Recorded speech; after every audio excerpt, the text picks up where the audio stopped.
Hello friends, पूजा competitive classes के YouTube channel पे आपका स्वागत है।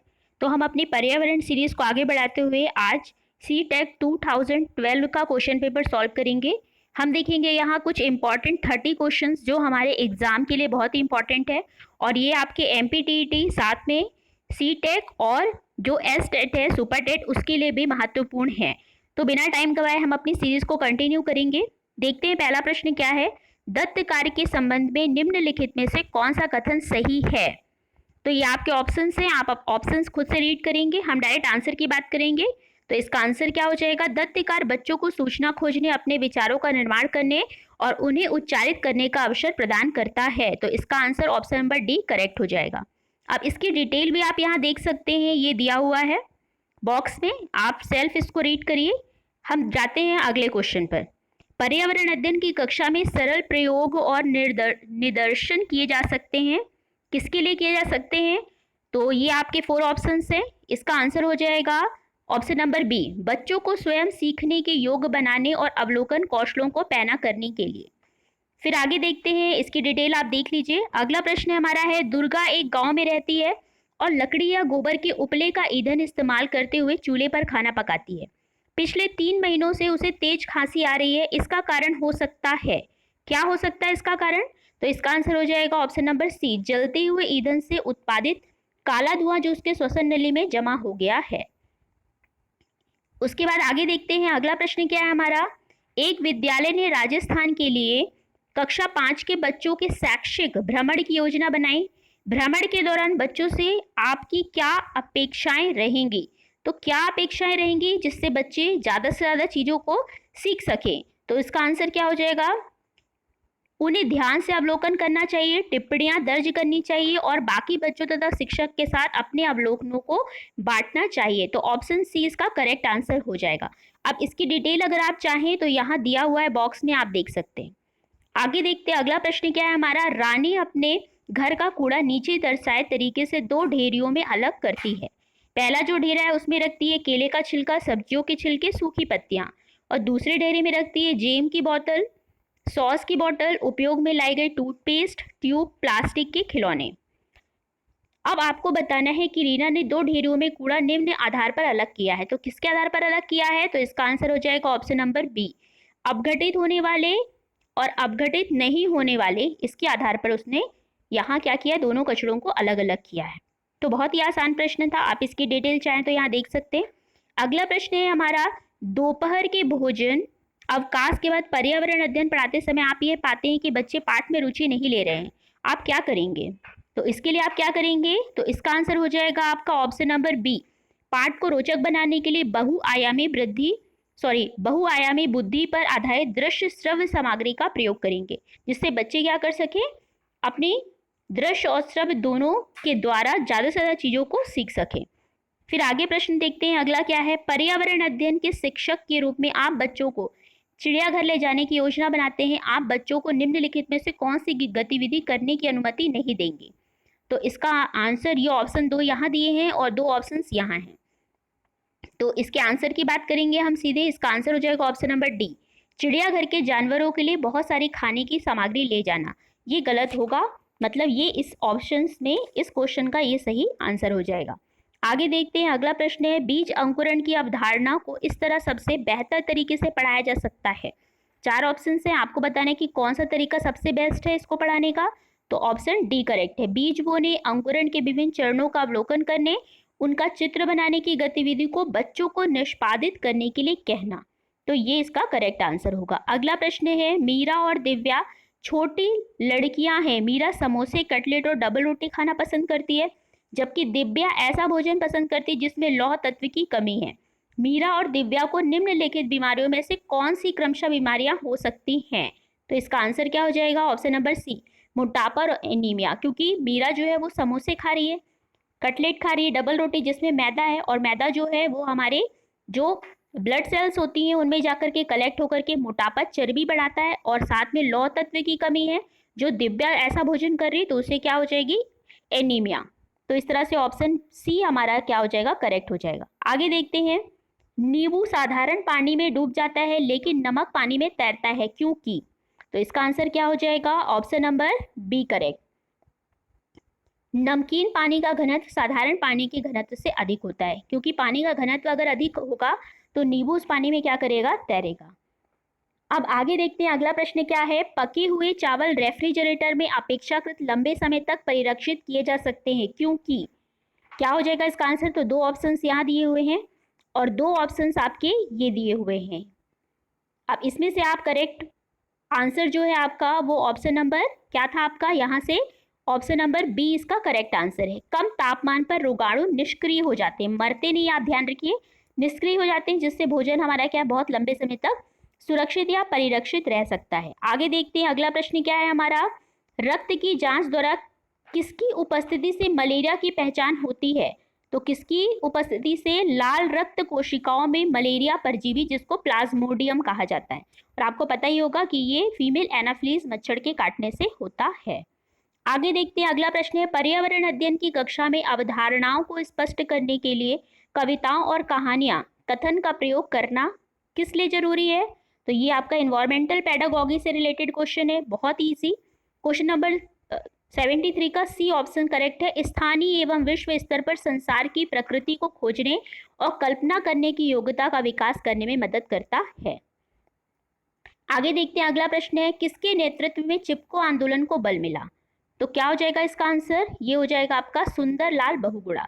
सुंदरलाल बहुगुणा जो है उन्होंने चिपको आंदोलन को क्या किया था, आगे तक लेकर गए थे, और ये आंदोलन उत्तराखंड से शुरू हुआ था, ये आपको याद रखना है। तो ये आप इसकी डिटेल जो है ये बॉक्स में दी हुई है, आप चाहें तो यहाँ से पढ़ सकते हैं।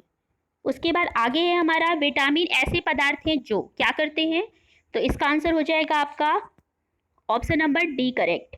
ऑप्शन नंबर डी में क्या दिया हुआ है आपको, हीनता जन्य रोगों से बचाव के लिए थोड़ी मात्रा में आवश्यक है।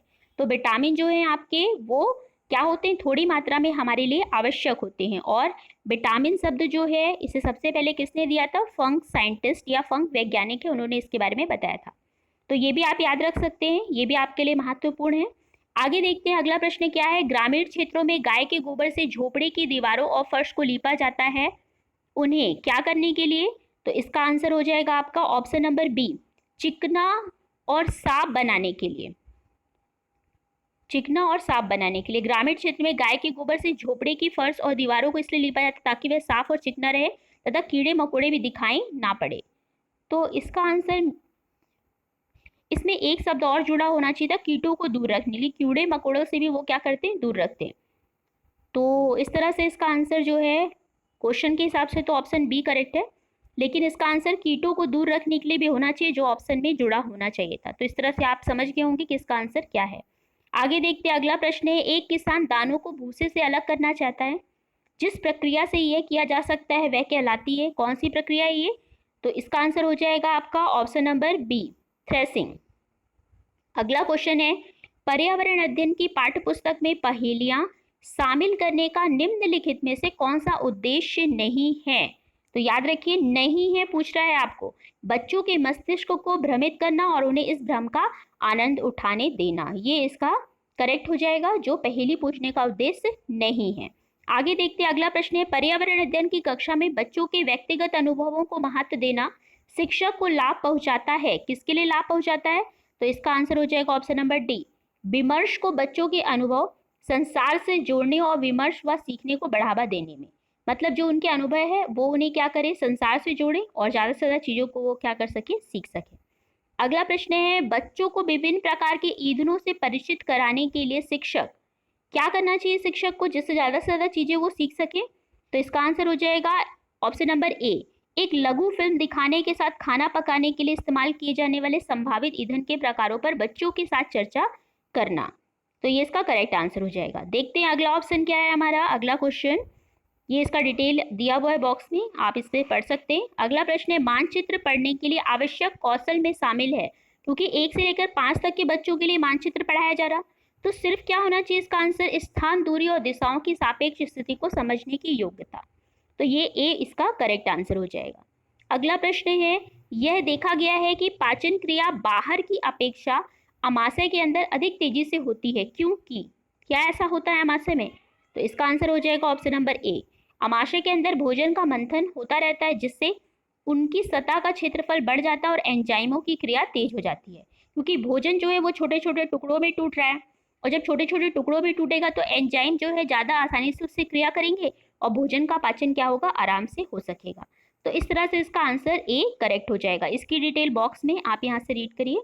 उसके बाद चलते हैं अगले क्वेश्चन में। पर्यावरण अध्ययन की पाठ्य पुस्तक में रेलवे टिकट का एक नमूना दिखाना क्यों दिखाया जा रहा है? तो इसका आंसर क्या हो जाएगा? ऑप्शन नंबर ए, बच्चों को वास्तविक जानकारी से अंतःक्रिया करने का अवसर देता है, साथ ही अवलोकन की कुशलता का विकास करता है।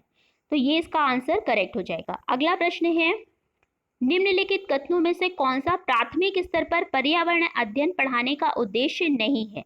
तो ये क्वेश्चन में अगर नहीं है शब्द आता है तो इसको आप बिल्कुल बहुत अच्छे से ध्यान रखिए। क्वेश्चन का आंसर हो जाएगा ऑप्शन नंबर डी, बच्चों पर आकलन के लिए शब्दावली और परिभाषाओं का बोझ डालना।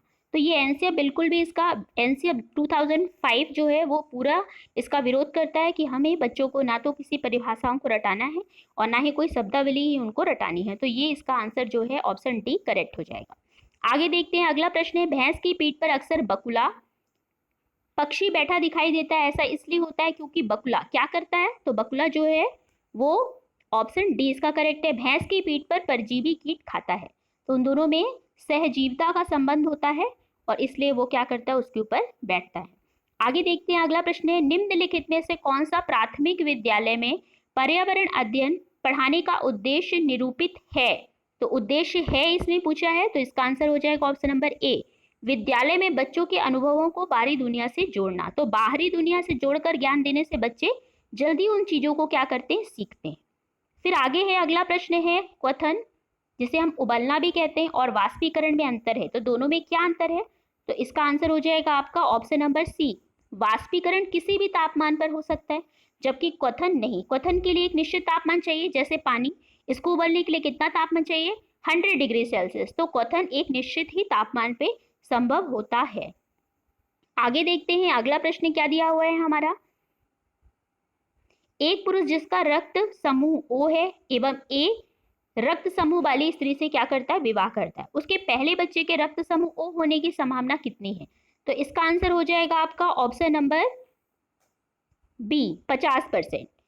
दोनों के रक्त समूह में पहले जो बच्चे हैं उसके होने की संभावना 50-50% होगी। तो इसका answer option number B correct हो जाएगा। आगे है, टूटता तारा जिसको हम उल्का भी कहते हैं, क्या है? ये आपसे पूछ रहा है कि क्या है ये, तो इसका आंसर हो जाएगा डी, उल्काप जो पृथ्वी के वायुमंडल में प्रवेश करते ही आग पकड़ लेता है, जिसे हम टूटता तारा कहते हैं, क्योंकि वायु में घर्षण होता है और घर्षण से उसमें क्या हो जाती है, आग पकड़ लेती है। आगे देखते हैं। अगला प्रश्न है, प्राथमिक स्तर पर आकलन में शामिल होना चाहिए, क्या होना चाहिए शामिल? तो इसका आंसर हो जाएगा ऑप्शन नंबर बी, शिक्षक द्वारा सतत और असंरचनात्मक तरीके से किए गए अवलोकनों को बच्चों और अभिभावकों के साथ बांटना। तो ये इसका करेक्ट आंसर हो जाएगा। तो देखा हमने, इस तरह से 30 क्वेश्चन हमने जो सी टेक 2011 में पूछे गए थे इनको हमने कंप्लीट किया है। तो मुझे उम्मीद है फ्रेंड्स कि आपको मेरा वीडियो जरूर पसंद आया होगा। अगर आपको मेरा वीडियो पसंद आया है तो आप मेरे चैनल को जरूर से लाइक करिए, और अगर न्यू व्यूवर हैं तो सब्सक्राइब करने में बिल्कुल भी कंजूसी मत करिए और साथ में अपने फ्रेंड्स के साथ शेयर भी करिए। तो आज के लिए इतना ही, मिलते हैं अगले वीडियो में, तब तक के लिए बाय फ्रेंड्स।